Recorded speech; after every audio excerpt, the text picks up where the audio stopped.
Mercredi 26 novembre 2025, mesdames et messieurs, bonsoir et bienvenue dans cette nouvelle édition. À la une de l'actualité de ce soir, le groupe C du tournoi foot à 7 Viva Football plus de 40 ans, organisé par la chaîne Viva pour les joueurs vétérans des plus de 40 ans, a offert de belles prestations. Deux équipes habituées à jouer ensemble et dotées d'une belle cohésion se sont particulièrement illustrées. Revenons sur les résultats du groupe C avec un focus sur la rencontre très attendue entre deux formations de haut niveau ainsi que l'ensemble des scores enregistrés. Anzara Zanarville. Le match du groupe C opposait deux équipes solides, Tanana FC en maillot blanc et les FC Les Mecs en vert foncé sur les images. Tanana FC a rapidement pris l'avantage en ouvrant le score dès la première minute du match. À la 8e minute, une erreur d'inattention dans la défense de FC Les Mecs a permis à Tanana FC de doubler la mise, 2-0, score maintenu jusqu'à la pause. En seconde période, FC Les Mecs est véritablement entré dans sa rencontre et a profité d'un moment de relâchement de la défense de Tanana FC pour réduire l'écart. 3 minutes plus tard, toujours bien en place et déterminé à égaliser, FC Les Mecs a inscrit un second but, ramenant le score à 2-2. Les joueurs de FC Les Mecs ont relâché leur vigilance en défense. Tanana FC en a profité pour placer une attaque précise dans la surface conclue par un troisième but. Les équipes se sont finalement séparées sur le score de 3-2 en faveur de Tanana FC. Tous deux disputaient leur premier match et ont affirmé vouloir corriger leurs erreurs pour la suite du tournoi. Par la suite, les deux équipes ont su rectifier le tir. FC Les Mecs après sa première défaite et Tanana FC après sa victoire. Elles ont toutes deux remporté les autres rencontres dans ce groupe C. Voici les résultats du groupe C. Les trois équipes en tête terminent toutes avec 6 points, mais Tanana FC et FC Les Mecs passent en quart de finale grâce à une meilleure différence de but par rapport à FC Tafaray. Demain, nous vous présenterons les résultats du dernier groupe, le groupe D, dans cette compétition Viva Football plus de 40 ans. Dans les actualités politiques, les 3 députés ayant retrouvé leur siège se sont présentés aujourd'hui à l'Assemblée nationale après que la Haute Cour constitutionnelle a validé hier leur demande de réintégration. Selon le député de Nusvark Maradona, elles sont prêtes à assumer pleinement leurs responsabilités parlementaires. Pour rappel, ces 3 députés ont été élus sous la bannière du groupement Irmar. Reportage. Les 3 anciennes ministres, rétablies dans leurs fonctions de députés à la suite de la décision rendue hier par la Haute Cour constitutionnelle, ont officiellement retrouvé leur siège. Elles avaient été démises de leurs fonctions ministérielles et demandé à réintégrer le mandat auquel elles avaient été élues par la population. Ces députés se sont ainsi rendus aujourd'hui à l'Assemblée nationale pour accomplir toutes les procédures nécessaires à leur retour en fonction. À noter que Maradona Voulamranti, Saoudjar Malala Marie-Michel et Reza Fnzatou Aurélie ont été élus sous les couleurs de la plateforme Irmar. Toujours du côté de Tsimbazaz, 24 amendements ont été présentés par les 84 députés présents lors de l'adoption du projet des lois de finances hier à Tsimbazaz. Les amendements concernaient notamment les révisions des taxes concernant certains produits. Reportage. La loi encadrant le budget 2026 a été adoptée hier à l'Assemblée nationale avec 24 amendements et révisions. Parmi les demandes des députés figuraient la suppression de la taxe de 20% appliquée à l'importation du riz de luxe, un ajustement du prix du carburant et une réduction des taxes sur le carburant, actuellement fixée à 285 ariars par litre de gasoil, ainsi que la suppression de la taxe de 20% sur le pétrole lampant.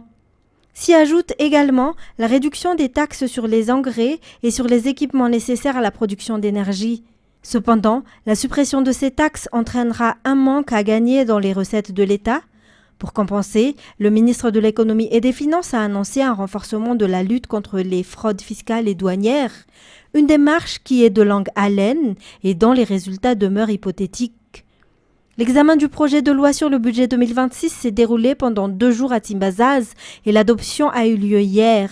Au total, 84 députés ont validé le texte et y ont apporté des amendements. Et ce projet de loi ne valorise pas le volet social, selon la réaction du 7e vice-président de l'Assemblée lors de son adoption hier. Presque tous les budgets des ministères en charge du social ont été revus à la baisse. Il ne s'agit que d'une simple propagande écrite, ajoute-t-il, car on ne voit pas dans ce texte les véritables changements et réformes censés être mis en œuvre. Ceux-là même qui, selon eux, auraient justifié la chute du régime d'Andjrazouel, a souligné le président du groupe parlementaire d'opposition IRMAR. Natera Koutoumav pour plus de détails. Le nouveau pouvoir actuel fait exactement le contraire de ce qu'il critiquait auparavant. Les changements et les réformes sans cesse revendiqués par ceux qui dirigent aujourd'hui ne se retrouvent nulle part dans le projet de loi de finances initiale 2026 ou PLFI, notamment en ce qui concerne les secteurs sociaux, a déclaré hier le 7e vice-président de l'Assemblée nationale, Melavons Philobert, lors des débats. La preuve en est la diminution du projet destiné au social ainsi que l'absence de mesures fiscales allégées. Au contraire, il y a des augmentations d'impôts qui auront un impact fort sur le coût de la vie. Et pourtant, tout le monde sait que le pays traverse une période de crise politique. Parmi les exemples cités également par le vice-président figure la réduction du budget alloué à la population par rapport à l'exercice précédent. Le projet de loi de finances de l'État pour 2026 ou PLFI amendé a été adopté hier au niveau de l'Assemblée nationale. Parmi les points soulevés par le 7e vice-président de l'Assemblée nationale figurait également la question de l'eau et de l'électricité. L'opposition se montre très sensible concernant ces deux secteurs car ils ont déjà provoqué des mouvements populaires dans le pays. Cependant, les revendications du peuple ne sont pas respectées si l'on observe le budget actuellement alloué par l'État à ces secteurs. Le budget dédié à l'eau a été revu à la baisse, tandis que les importations des panneaux solaires, pourtant une solution en matière d'énergie, nous ont été soumises à une taxation. Toujours un reportage de Natera Koutoumav. Jusqu'où va l'application du slogan changement et refondation? À voir la situation actuelle, on dirait que les paroles et les actes ne concordent pas. L'exemple parlant concerne le budget alloué à l'électricité et à l'eau dans le projet de loi de finances 2026.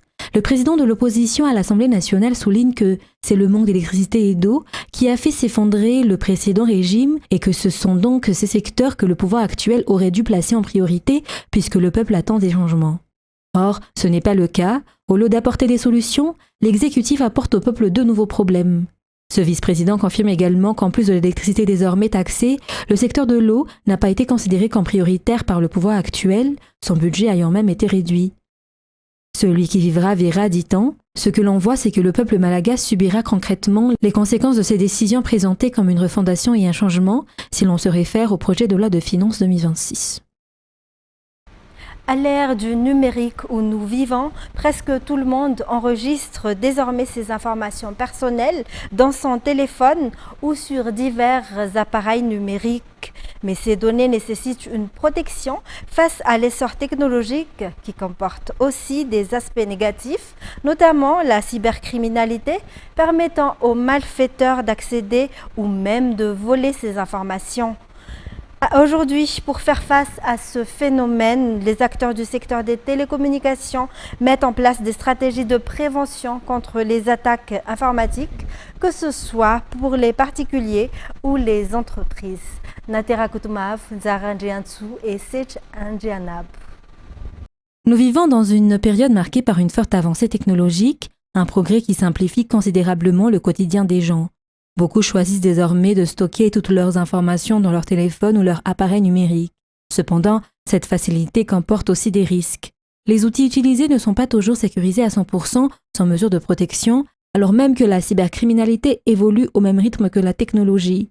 Les cas de cyberattaques sont souvent rapportés à l'étranger où le phénomène est déjà bien visible. La première, il y a plusieurs étapes pour se préparer.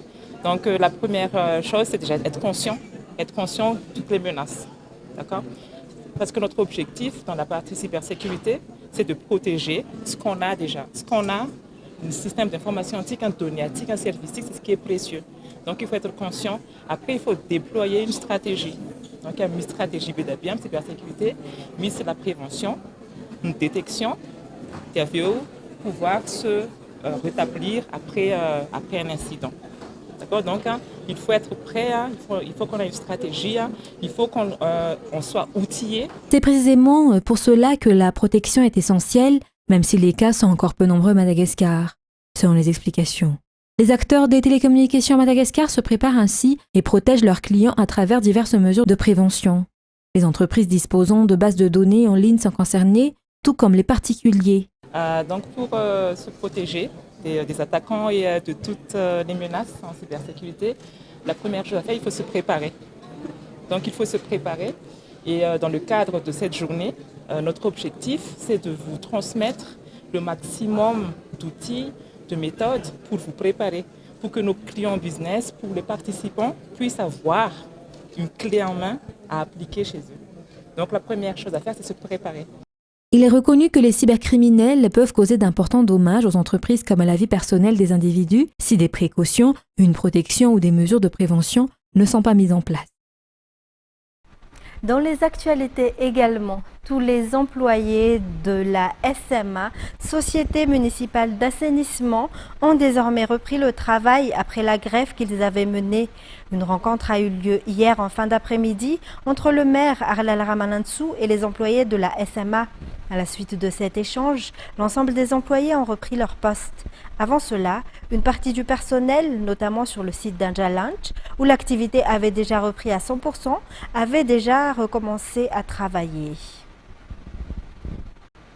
Les autorités renforcent leurs actions pour protéger la forêt de Masoarive dans le district de Bale-sur-Tirébine.